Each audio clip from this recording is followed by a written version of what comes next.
کہ مغفرت کے عشرے کے حوالے سے مفتی صاحب تھوڑا سا آپ بتائیے گا ہمیں۔ جی محمد صلی اللہ علیہ رسول الکریم اما بعد فاعوذ باللہ من الشیطان الرجیم بسم اللہ الرحمن الرحیم قال اللہ تعالیٰ فی القرآن المجید ولمن خاف مقام ربہ جنتان آمنت باللہ صدق اللہ العظیم اللہم صلی علی سیدنا مولانا محمد بارک وسلم۔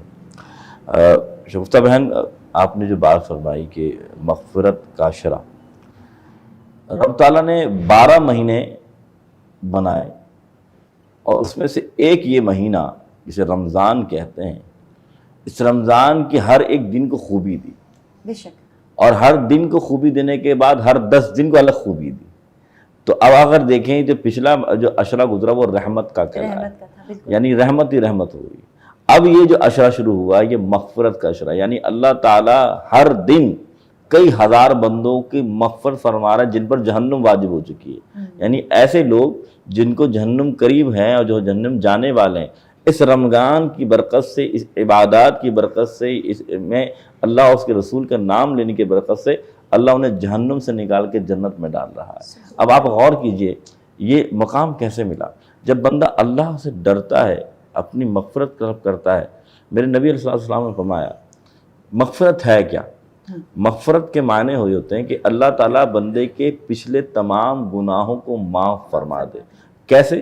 ابھی آئیے اس حدیث سے، من صام رمضان ایمانا واحتسابا غفر لہ ما تقدم من ذنبہ، اور کما قال صلی اللہ علیہ وسلم، جس نے ایمان کے ساتھ اور احتساب کے ساتھ رمضان کے روزے رکھے، اللہ کیا فرما رہا ہے؟ اللہ تمام پچھلے گناہوں کی مغفرت فرما دیتا ہے۔ تو معلوم یہ چلا کہ یہ صرف رمضان، جب آپ اللہ تعالیٰ سے کے سامنے ایمان کے ساتھ اور اپنا احتساب کرتے ہیں کہ میرا یہ روزہ واقعی روزہ ہے کہ نہیں، کہیں ایسا تو نہیں کہ روزہ رکھ کے میں غیبت کر رہا ہوں، میں روزہ رکھ کے جھوٹ بول رہا ہوں، میں روزہ رکھ کے ایسے کام کر رہا ہوں جس سے میرا رب ناراض ہو جائے گا، تو ایسا احتساب بھی کر رہے ہیں، تو پھر اب تعالیٰ اس بندے کی لازمی مغفرت فرماتا ہے۔ پھر صرف روزہ رکھنے پہ نہیں بلکہ رات میں بھی جب عبادت آپ کرتے ہیں، من قام رمضان ایمانا واحتسابا غفر لہ ما تقدم من ذنبہ، کہ اللہ قیام کرنے والے کی بھی مغفرت فرما دیتا ہے۔ کیوں؟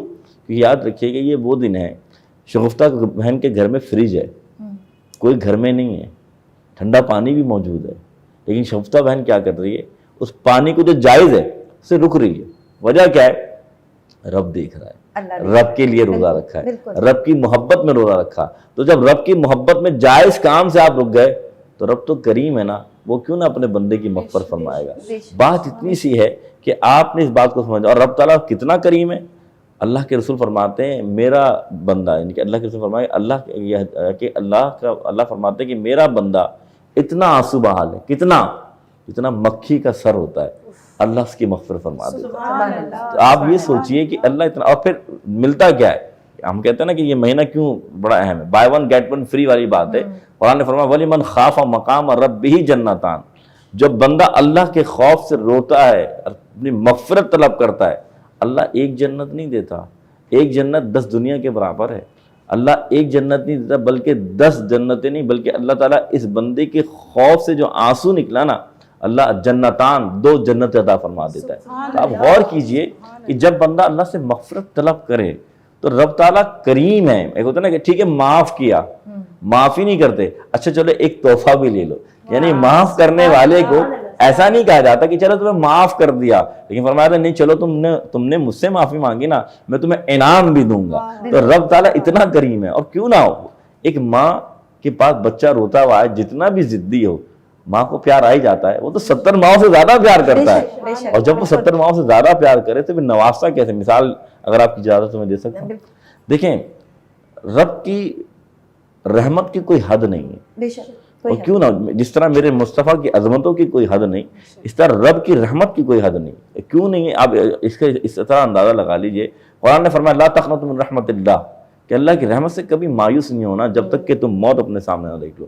اس کی مثال ایسی ہے کہ مستند حدیث ہے کہ بنی اسرائیل میں ایک شخص تھا، میں آپ کو کیا بیان فرماؤں، بنی اسرائیل میں ایسا شخص جو کہ دن کو گناہ کرتا، رات میں نشہ کرتا، یہ حال تھا اس کا، اور جب مرنے لگا تو پھر جب مر گیا تو بنی اسرائیل کے لوگوں نے کوڑے دان میں ڈال دیا۔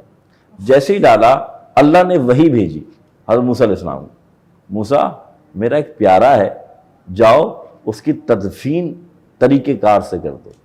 حضرت موسیٰ علیہ السلام اپنی امت کے پاس گئے، اللہ کا کوئی پیارا بندہ مارا ہے، کہاں ہے وہ؟ اللہ نے نشانی میں فرمایا وہ پیارا نبی اللہ وہ پیارا نہیں ہے، وہ تو بڑا گناہ گار ہے، فرمایا اللہ کا حکم ہے۔ تو گئے، اس کی تدفین کی، کلیم اللہ تھے، اللہ سے کلام کرتے تھے، اللہ کے پاس گئے، مولا تیرا حکم تھا میں نے تدفین کر دی، کہ مولا میری امت میں معروف ہے یہ بڑا گناہ گار تھا، اس نے کون سا ایسا عمل کیا کہ تیرا پیارا بن گیا؟ تو اللہ نے فرمایا یہ موسیٰ بات اتنی سی ہے، ایک رات یہ اپنے نشے میں آ رہا تھا، راستے میں ایک کتے کے بچے کی اسے رونے کی آواز آئی، وہ ایک نالے میں تھا، کپڑے نجس ہو سکتے تھے، جسم گندا ہو سکتا تھا، یہ امیر و کبیر بنا ہوا تھا، اس نے یہ نہیں دیکھا کہ میرے کپڑے گندے ہوں گے، اس نے یہ نہیں دیکھا کہ میرا جسم ناپاک ہوگا، اس نے اس گندگی میں اتر کر اس کتے کے بچے کو محفوظ جگہ پہ رکھ دیا۔ موسیٰ کتا بھی میری مخلوق، بندہ بھی میری مخلوق، یہ مخلوق ہو کر میری مخلوق پر رحم کرے تو کیا میں خالق ہو کر اس پر رحم نہ کروں؟ سبحان اللہ، تو بات اتنی سی۔